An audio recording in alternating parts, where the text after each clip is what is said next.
শূন্য অর্থনীতির উপর দাঁড়িয়ে ওনারা ক্ষমতা নিয়েছেন এবং ওনাদের টেনিউরটাও একটা আনসার্টেনিটি আছে, এটা কি 1 বছর না 1.5 বছর, এটাও ওনাদের কাছে একটা শঙ্কা আছে। ফলে এরকম পরিস্থিতিতে খুব ভালো বাজেট তৈরি করা যাবে না, বিপ্লবী কোনো বাজেট দেওয়া যাবে না, এটা উনি নিজে স্বীকার করেছেন।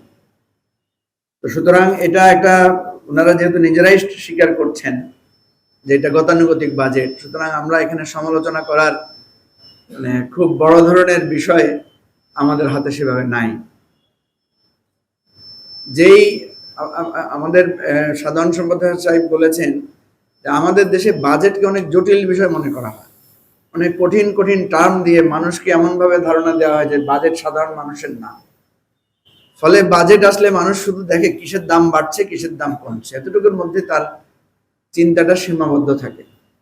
অথচ বাজেটের মূল জায়গাটা হচ্ছে যে আমার খরচ কত, আমার আয় হবে কত, কোন কোন খাতে আমি খরচ করছি, আর আয়টা আমি কিভাবে করব, আমি যে ঋণগ্রস্ত হয়ে যাচ্ছি প্রতি বছর যে আমার ধার করে দেনা করে এই রাষ্ট্র চালাতে হচ্ছে, এটাকে আমি চলমান রাখবো না এখানে আমি ঘুরে দাঁড়াবো।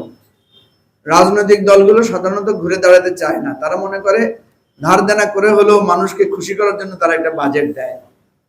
আমরা আশা করেছিলাম যে অর্থনীতির এই বাঁকটা ঘুরে দাঁড়ানোর মতো একটা বাজেট এই সরকার দিবে, কারণ এই সরকারের তো কোনো রাজনৈতিক উচ্চাভিলাষ নাই এবং মানুষকে খুশি করার জন্য যেন তেনভাবে একটা প্রবণতাও নাই।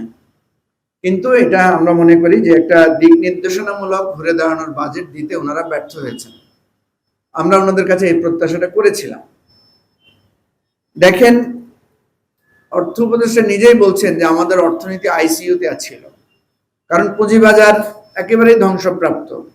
ব্যাংকগুলোতে কিছুদিন আগেও, এই যে 7-8 মাস আগেও আমরা দেখেছি 1 লাখ টাকার চেক পাঠালেও সেটা বাউন্স হয়ে যেত।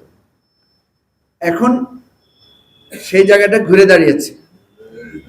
আমরা এই সরকারের একটা সমালোচনা করি যে ওনাদের রাজনৈতিক মেধা বা রাজনৈতিক প্রজ্ঞা কম, কিন্তু এই সরকারের একটা সবচেয়ে শক্তিশালী দিক হচ্ছে এই, যেটা আমাদের সেক্রেটারি সাহেব বলেছেন যে এই দলের মানে এই সরকারের অর্থনীতিবিদের সংখ্যা বেশি, এবং যে অর্থনীতিবিদেরা আমাদেরকে আজকে রাষ্ট্রের নেতৃত্ব দিচ্ছেন তারা কিন্তু একেবারে শুধু দেশ সেরা না, এদেরকে বিশ্বসেরা অর্থনীতিবিদ আপনাকে বলতে হবে। সুতরাং আমাদের প্রত্যাশাটা ওনাদের কাছে সেভাবে ছিল। তো আমরা যেটা দেখেছি যে আমাদের বাজেট করতে গিয়ে সবচেয়ে বড় সমস্যা যেটা হয়, আমাদেরকে শুরুই করতে হয় এবছর কত টাকা ঋণ শোধ করতে হবে। এটা একটা অর্থনীতির সবচেয়ে দুর্বলতম একটা জায়গা, যে আপনাকে প্রথমে ভাবতে হয় যে বেতন কত দিতে হবে, ঋণ কত শোধ করতে হবে, এরপরে আপনি উন্নয়নের চিন্তা করতে হয়, এবং সেই উন্নয়নের চিন্তা করতে গিয়েও আপনাকে তখন চিন্তা করতে হয় আরো কিছু ঋণ আমি কিভাবে করব। তো সুতরাং এরকম জায়গায় গিয়ে কোনো অর্থনীতিবিদেরই আসলে খুব বড় ধরনের চমক, বড় ধরনের ম্যাজিক দেখানোর সুযোগ নাই।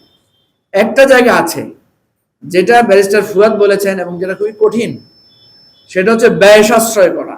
আর ব্যয়ের মূল জায়গা হচ্ছে আমাদের বেতন ভাতা ইত্যাদি। এবারেও দেখেছেন মহার্ঘ ভাতার কথা রাখা হয়েছে, তার মানে বেতন তো আছে, এর সাথে মহার্ঘ ভাতা দিতে হবে। এবং এটাও বাস্তব, যেহেতু মূল্যস্ফীতি আমরা কমাতে পারছি না, মানুষের বেতন বাড়ছে না কিন্তু খরচ বেড়ে যাচ্ছে, তাহলে মানুষ কি করবে?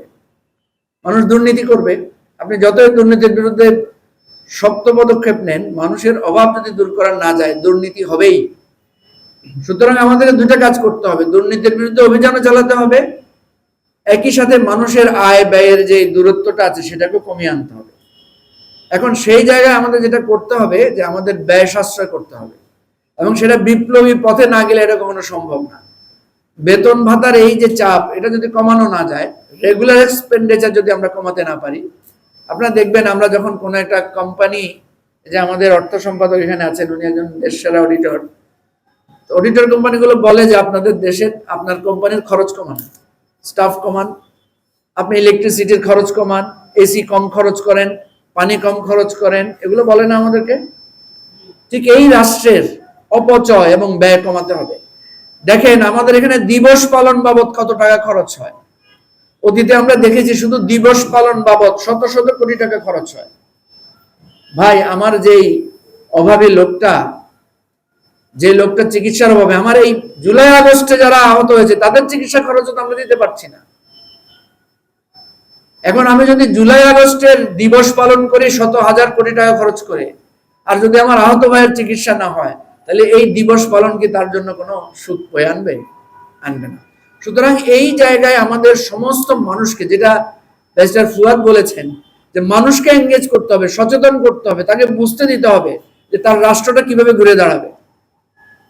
মানুষকে এনগেজ করেন না, বাজেট দিয়ে দেন, মানুষ খালি দেখে সিগারেটের দাম বাড়লো না মশার কয়েলের দাম কমলো, এটাতেই সে আলোচনা সীমাবদ্ধ রাখে। এই জায়গাটা ঘুরে দাঁড়ানোর জন্য আমার এবি পার্টি আমার বাংলাদেশ পার্টি এই রাজনীতিটা চালু করতে চায় যে মানুষকে তার অধিকার সম্পর্কে জ্ঞান দিতে হবে, রিক্সাওয়ালাকে তার বাজেট বুঝতে হবে, আমার গৃহিণীদেরকে বাজেট বুঝতে হবে। তখন গৃহিণী আপনার ওই যে গ্যাস যে আমার নাই রাষ্ট্রে, তখন সে গ্যাস সাশ্রয় করবে।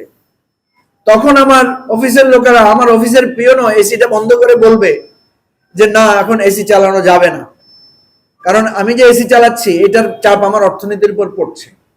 আমি যে অযথা গাড়ি চালাচ্ছি, আমি রিক্সা নিয়ে যেতে পারি, পায়ে হেঁটে যেতে পারি, সেখানে যে আমি গাড়ি নিয়ে যাচ্ছি, সেখানে যে পেট্রোল খরচ হচ্ছে, সেটা আমার অর্থনীতির উপর চাপ ফেলছে। তাহলে জনগণকে যদি আপনি অর্থনৈতিকভাবে অর্থনৈতিক চাপ সম্পর্কে ধারণা না দেন, জ্ঞান না দেন, বাজেট নিয়ে আলোচনা না করেন, তাহলে রাষ্ট্র কোনোদিন ঘুরে দাঁড়াতে পারবে না। এই রাষ্ট্রের সংগ্রাম প্রত্যেকটা নাগরিকের সংগ্রাম, এই রাষ্ট্রকে বেঁচে থাকার লড়াই প্রত্যেকটা নাগরিকের বেঁচে থাকার লড়াই। এই ধারণা দেওয়ার জন্য আমার বাংলাদেশ পার্টি আমরা বলছি যে নতুন এই রাজনীতির সূচনাটা আমাদের করতে হবে।